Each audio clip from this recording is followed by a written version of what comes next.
Assalamualaikum warahmatullahi wabarakatuh. Kami dari kelompok 10 yang beranggotakan Dinda Latifah Nisa, Nisa Novrianti, Rifka Izzah Fadila, dan Ummu Sulaiman akan menjelaskan tentang preparatif HPLC.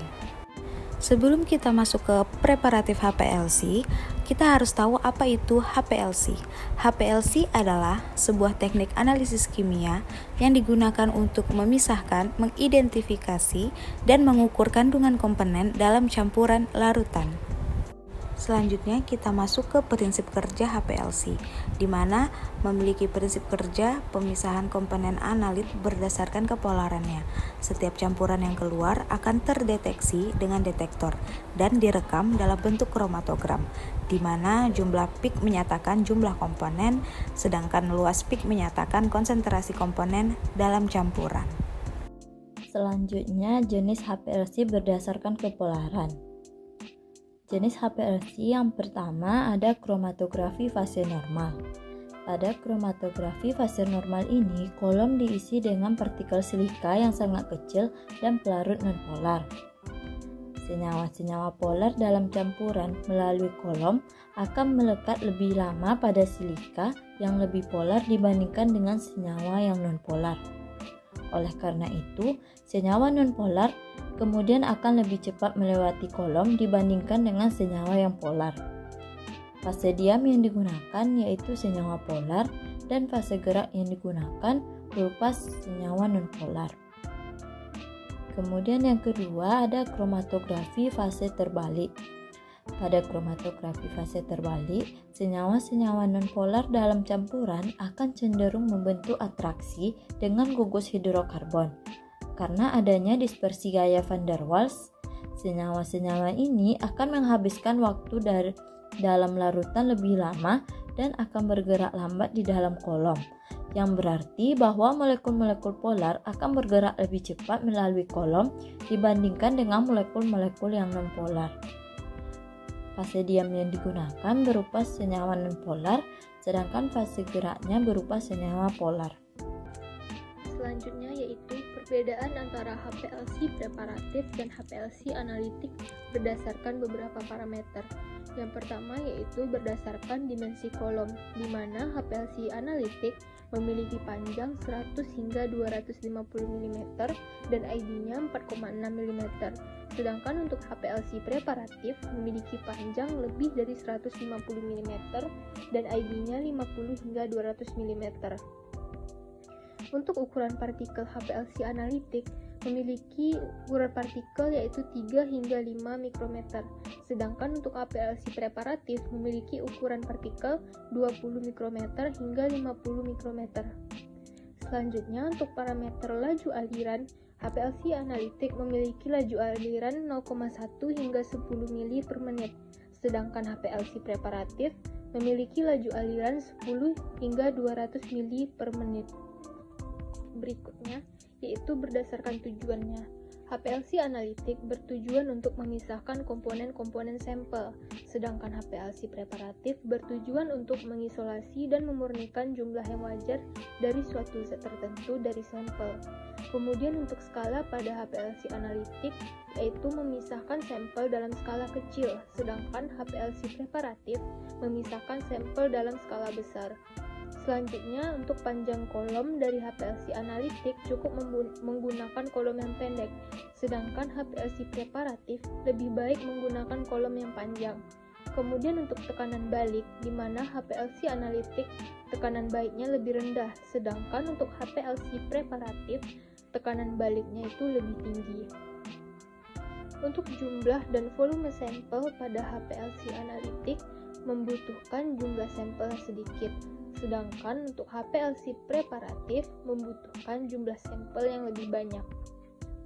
Untuk fase diam pada HPLC analitik, di mana fase diamnya itu tidak terlalu kasar, sedangkan untuk HPLC preparatif, fase diamnya itu lebih kasar. Untuk harga, HPLC analitik itu lebih murah, sedangkan HPLC preparatif harganya jauh lebih mahal. Kemudian untuk automasi, di mana HPLC analitik pengerjaannya dan analisis data lebih rumit, sedangkan untuk HPLC preparatif pengerjaan dan analisis data lebih mudah. Dan yang terakhir, untuk sampel, di mana HPLC analitik dapat digunakan untuk banyak sampel, sedangkan HPLC preparatif tidak bisa untuk semua sampel. Adapun cara kerja dalam HPLC preparatif, di mana yang pertama, kita harus menyiapkan alat dan bahan, dan selanjutnya memilih fraksi yang terbaik yang dapat digunakan untuk preparatif HPLC ini. Kemudian, gunakan panjang gelombang 254 dan 366 nanometer. Kemudian, kolom yang digunakan adalah Agligen Pursuit 5C18 yang berukuran 250 mm x 21,2 mm. Selanjutnya, subfraksi yang dilarutkan diinjeksikan sebanyak 1 mili dan kemudian masukkan ke dalam loop KCKT preparatif. Yang selanjutnya, senyawa target akan didorong oleh fase gerak ke dalam kolom pada laju tertentu, sehingga selanjutnya akan dideteksi oleh detektor. Dan yang terakhir, puncak atau fraksi-fraksi yang terbentuk dihimpun dengan menggunakan fraction collector. Selanjutnya adalah kelebihan. Kelebihan dari alat HPLC ini adalah yang pertama daya pemisah yang cukup tinggi, kemudian kolom yang dapat digunakan kembali, dan yang terakhir waktu analisa cukup singkat. Kemudian kekurangan dari alat HPLC ini yang pertama, harga alat HPLC yang mahal, pencucian kolom memakan waktu yang cukup lama, dan yang terakhir sering ada larutan standar yang tertinggal di injektor. Kemudian aplikasi penggunaan HPLC untuk menetapkan kadar senyawa aktif pada obat, produk hasil samping proses sintesis atau produk-produk degradasi dalam sediaan farmasi. Dalam farmakope, HPLC sudah digunakan dalam analisis kualitatif maupun kuantitatif dan uji kemurnian sejumlah 277 bahan obat. Selanjutnya ada komponen HPLC preparatif. Komponen HPLC preparatif yang pertama itu reservoir.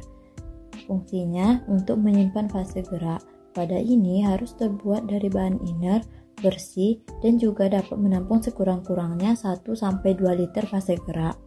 Reservoir dilengkapi dengan 2 alat, yaitu yang pertama degasser, fungsinya untuk menghilangkan gas terlarut pada fase gerak yang biasanya berupa oksigen dan nitrogen, yang dapat mengganggu analisis karena dapat membentuk gelembung pada kolom.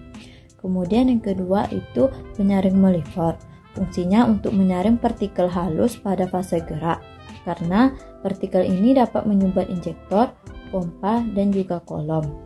Komponen yang kedua ada pompa. Pompa ini untuk mengalirkan fase gerak dan eluen dengan tekanan tinggi dan laju yang konstan, yaitu 0,1 sampai 10 mili per menit. Pompa ini harus terbuat dari baja tahan karat, teflon, atau batu nilam. Karena tekanan kolom terhadap aliran tinggi, maka pompa harus bekerja pada tekanan tinggi agar dapat mendorong fase gerak menuju kolom dan melewati detektor.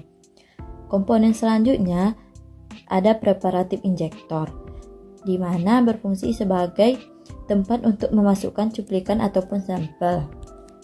Volume sampel berkisar dari 1-5 mikroliter. Injektor yang baik harus mudah digunakan dan dapat bekerja walaupun ada tekanan balik. Kemudian ada preparatif kolom.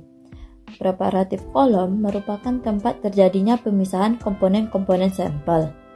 Kolom ini ada beberapa jenis, seperti kolom ODS atau oktadesilsilan, kolom asam organik, dan kolom fermentasi.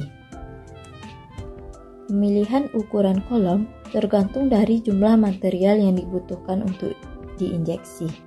Adapun kolom analitik umumnya memiliki diameter 2-6 mm dan panjang kolom tergantung pada jenis material pengisi kolom. Dan untuk kolom preparatif umumnya memiliki diameter 6 mm atau lebih besar dan panjang kolom berkisar 25-100 cm. Selanjutnya detektor. Detektor merupakan alat untuk mendeteksi komponen yang keluar dari kolom. Adapun jenis detektor pada HPLC yaitu ada detektor UV vis, detektor array dioda, detektor massa, dan detektor fluorescence. Kemudian fraction collector. Fraction collector ini tempat pengumpulan senyawa yang telah dipisahkan. Kemudian ada tempat limbah, dan komponen yang terakhir ada komputer data station. Pengolah data menampilkan output visual hasil analisis yang terbaca oleh detektor dalam bentuk kromatogram. Kromatogram menggambarkan jumlah komponen pada sampel yang dapat dilihat dari jumlah puncak yang dihasilkan. Sekian dari kami, terima kasih. Assalamualaikum warahmatullahi wabarakatuh.